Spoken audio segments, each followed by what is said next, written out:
Welcome to the Bernard Lee Poker Show. We are very honored to have this gentleman. This gentleman has now entered the world of immortality in poker.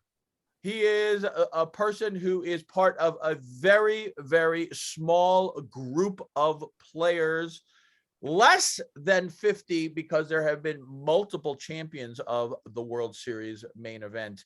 And this person had one of the most dominating performances in a World Series main event, probably since 2006 and Jamie Gold.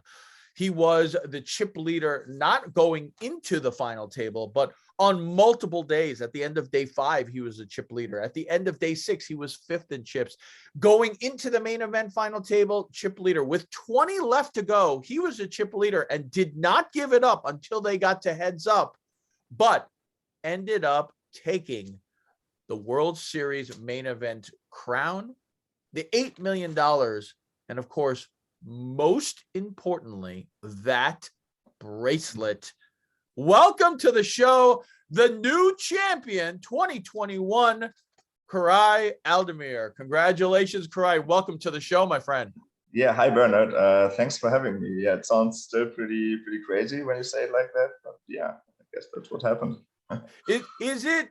I mean, everyone says it's a surreal moment, but have you come down a little bit from that incredible high of this is the dream? This is the dream of every poker player, every player who ever comes to the World Series and plays on there. If you're watching on YouTube, you can see it, the mothership right behind us, the final table, not only getting to that table, but getting to it at a main event and then winning and then holding that bracelet over this pile of money. Has it have you come down a little bit, or is it still, you're just riding high because it's just an incredible dream?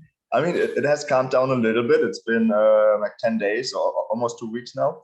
So yeah, but you're absolutely right. Like, the moment it felt super surreal, and for the first couple of days it didn't really stop. Also, not getting a lot of sleep the nights before didn't help with that.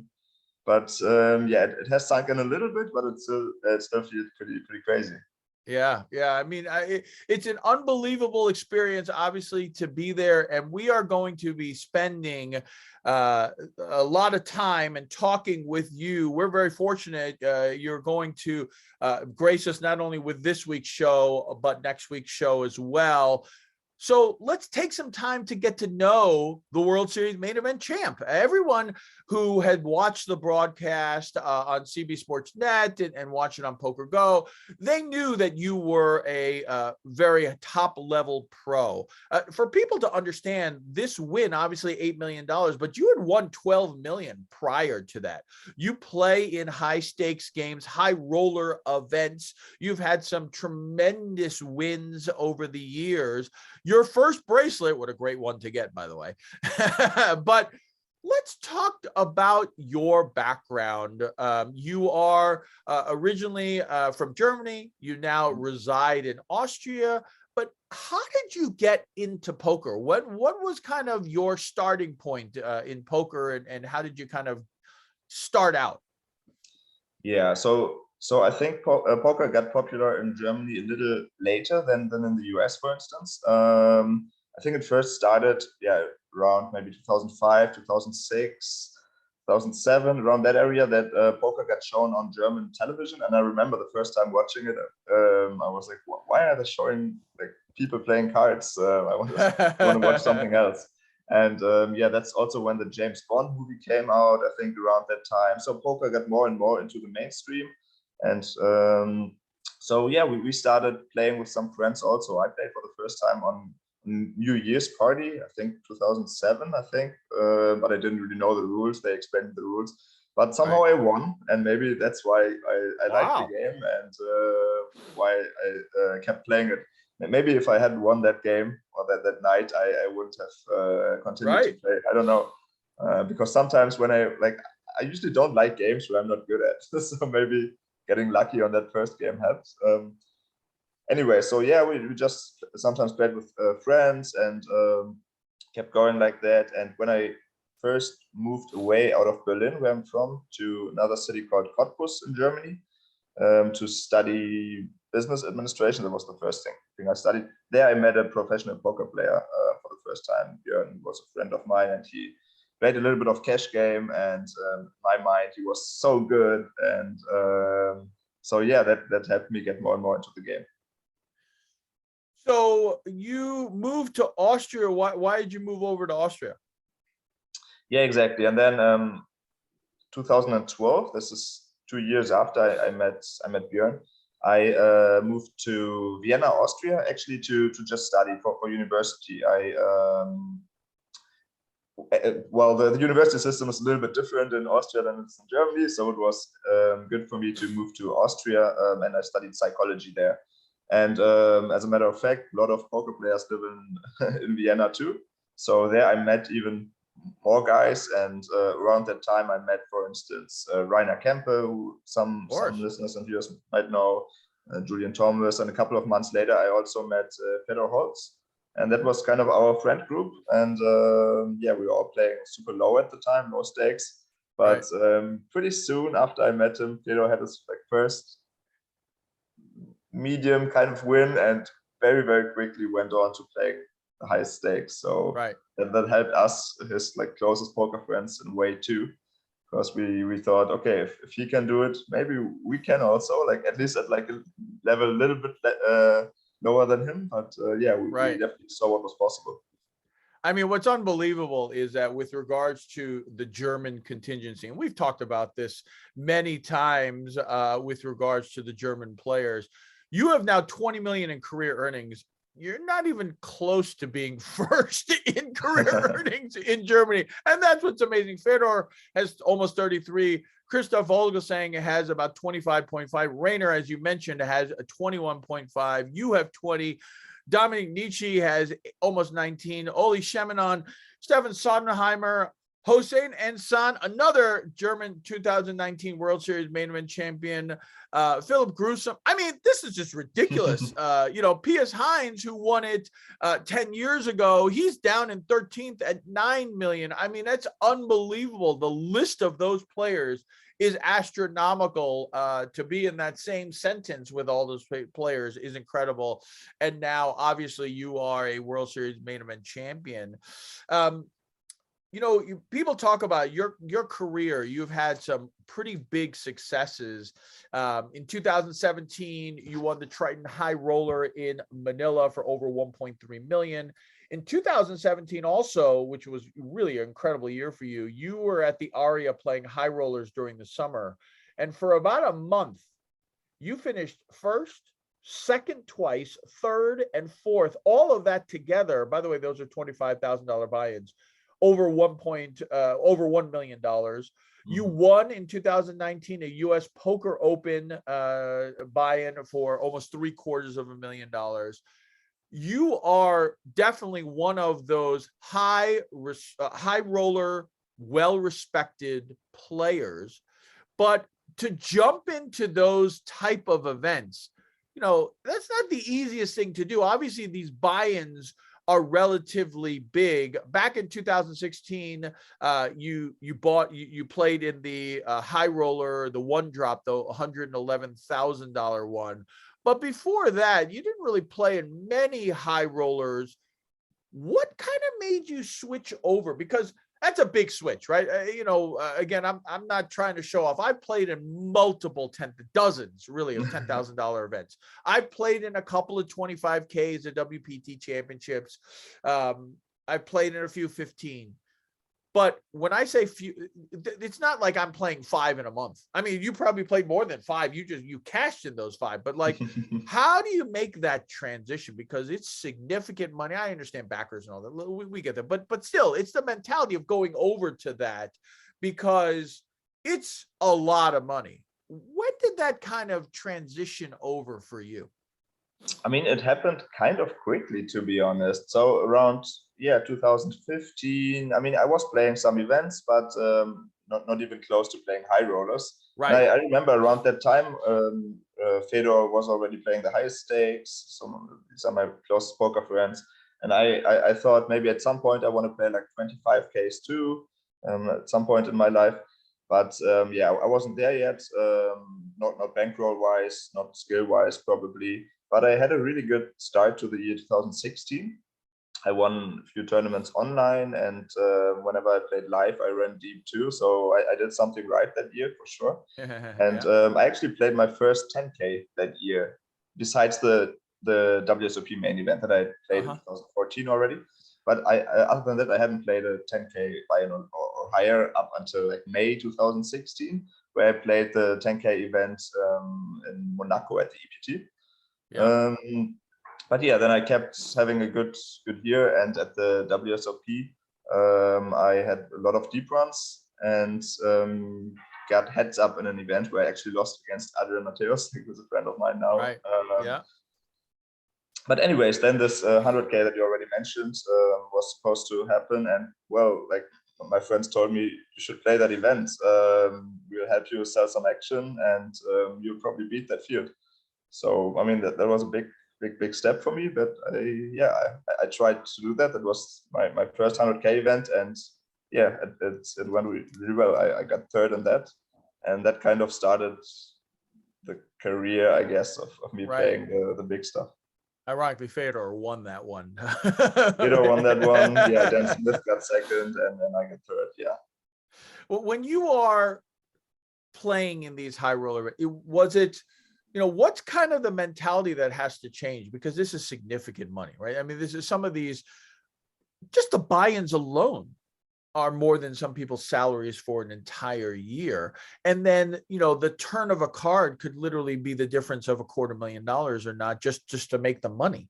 So what kind of mentality do you have to have? I know that a lot of people say, like, you really have to take your mind away from the money and just play cards, but it just seems like that's very hard when just about 12 months ago, you're playing a $1,500 event and you're playing $900 events. You're just praying to make the money and get 4 figures in a cash.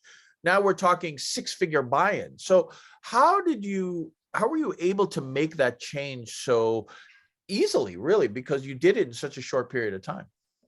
No, I remember that first 100K. I was super excited. I was pretty nervous on the first day. I was nervous, and I mean, it was all right on the second day. But when I made that final table, I was again super nervous. I mean, of course, what you said, you try to forget about the money. You kind of try to see it as like numbers, maybe like points. And not think about the money, but it's not really possible the first few times you play it, at least. So that was on my mind for sure, even though I had sold action. This was super big for me. But yeah, I mean, it worked out that time, and after a few times you get more and more successful or better at not thinking about it too much. I guess you kind of get used to it, even if the numbers are still ridiculous to me when every time I think about them. Right. But yeah, that's how it goes with with most things in life. The more often you've done it, the easier it gets, kind of. Right. So since then, primarily you play in high roller events. You don't play in as many smaller buy-ins. You do occasionally, I'm sure, because they kind of link up with a high roller event. How has your game changed, or how do you feel like your game has progressed because you're playing in these high roller events? Obviously, the high roller events have some of the best players in the world. Yes, there are some businessmen who have the money to potentially, for better or worse, throw in to the pot, but these businessmen have gotten better and better and better as well. But how has your game gotten better because you're literally playing against some of the most talented and best players in the world? Yeah, that helps for sure. I mean, playing. Yeah, I mean, you always say the right thing. Yeah, I mean, playing with them helps a lot to get better. I mean, playing obviously, but also watching those final tables. I mean, those games are often live streamed, so you can watch those games, the whole cards. I always say that that's kind of the best thing to get better at poker, like watching the best players play, basically. And so yeah, I mean, I definitely made a big jump in 2016, 2017 when I played those games. I I was pretty confident with my game too. So yeah, I think I played pretty well that time. Yeah. So if I just want to make sure my listeners fully understand, one of the things that really helps you is to watch these videos, watch what they do, obviously with the whole cards exposed, because you can see it now, right? And so now watching all of these things help you so much, because you can see what they decided to do and really kind of analyze it. I remember when it was the WPT, way back when it first started, they used to have the whole cams on the side. And what I used to do was now I'm going to date myself. I used to record them on video cassettes, right? So like there was no such thing as that. So we'd have them on video cassette. It actually had it written on it, WPT, do not erase. So I would re-record over it. And then I would put a Post-it note. If people are watching on YouTube, I'd put a Post-it note right over the corner of the screen. And then I would lower the commentary. So then I would just watch the hand and I wouldn't know what he would have. And then as the action went back and forth, I would guess. I'd be like, you know what? I think he might have this, et cetera, et cetera. So how often were you right about that? At the beginning, I was never right. Like I was just, unless it was an obvious hand, right? Whatever. But like sometimes, sometimes I would cover up one and not know the other, whatever. And then, but as you got going further and further and further, then I understood what people were talking about with regards to ranges. Yeah. Right. Like it's very hard to understand. What do you mean range? But like you realize that you're like, he's probably got something like this to this. Yeah. And now suddenly I go, oh, that's what they mean by ranges. Oh, I get it. That kind of thing. Or it's that kind of twofold. It's that really polarizing. He's either got it or he's just has nothing, that kind of thing. And so I can see what you mean by how much it helps you improve your game by watching some of the best players in the world make certain moves that you're like, oh, interesting. Did it also help you that you have a group of friends that are some of the best players in the world too? Like, do you guys have like a chat or a text chain that goes, hey, I just played this hand. What the hell what would you guys would have done? Do you have something like that with the Fedors and all the Rangers? Yeah, we did have that for sure. I mean, we were all pretty much at the similar level. I mean, Fedor was a bit ahead of us, I want to say, and then Reiner too, and then but we were kind of on the same level. So yeah, that's one of the best things to do too. Like have peers, pals that you can talk strategy about. Like, I mean, we didn't only talk poker, we were also just friends. So we talked other stuff too, but yeah, we definitely also talked about poker. And yeah, whenever somebody was unsure about a hand, he could ask the others for advice, and yeah, like that way you get better, of course. And yeah, that's what we had coming up. I mean, we don't talk poker that much anymore these days, but back then we talked a lot of poker. Were the people in your group, did they all play the same, or did they all have slightly different styles? Because what I realize is that it's really great to talk, like, for better or worse, I'm a very tight, aggressive player. But when I talk with players who are very aggressive and I listen to their style, I suddenly go, oh, wow, I never would have thought about doing something like that. And then vice versa, I'll explain something to someone who's tight, who's very aggressive. And they'll be like, really, you would have done that? And we kind of learn from each other. Did you have that in your group, or were you guys all just the stereo, what is stereotypically the crazy Germans, that kind of thing? Or did you all have slightly different styles that you learned from each other? I want to say we had slightly different styles. We came from different backgrounds too, kind of. For instance, Reiner played some sit and goes online back in the day, so he was very good with the shorter stacks. Short stack, yeah. Then when Steffen Sontheimer became a friend of us, he had the cash game background, so he had like different input. He was very good with the bigger stack sizes that we tournament players weren't used to that much. Yeah. Oh yeah, we had some different backgrounds, but I mean, yeah, we of course all of us just wanted to get better and better. So yeah, I mean, I don't know. These days it doesn't really exist anymore, to be honest, that people are just super loose and still successful, or just super tight. Of course, some people play more hands than others for sure. But I mean, we didn't play super differently, I guess. But that's the case with most of the pros that play the bigger events these days. Maybe that's a sad thing, but like a lot of them play kind of similar style. I want to say, of course, some play a little more hands, some a little less, but there isn't really anybody that plays like 70% of hands for right. But a lot of it is adjusting to the table, right? Based off of who does what. If somebody else is being very aggressive, okay, let them take the charge and then you can 3-bet them accordingly. Or if the table's very passive, okay, you're going to play 75% of the hands because they're not playing back at you anyway, right? Yeah, for sure. Yeah. Well, when we come back, we're going to talk more with the champ. A great experience to talk with the 2021 champ. We're going to talk more about his experiences leading up to the 2021 main event. We'll talk about the 2021 WSOP. And of course, we'll talk about the final table and the final moment. We're talking more here with the 2021 WSOP main event champion, Koray Aldemir, when we return here on the Bernard Lee Poker Show.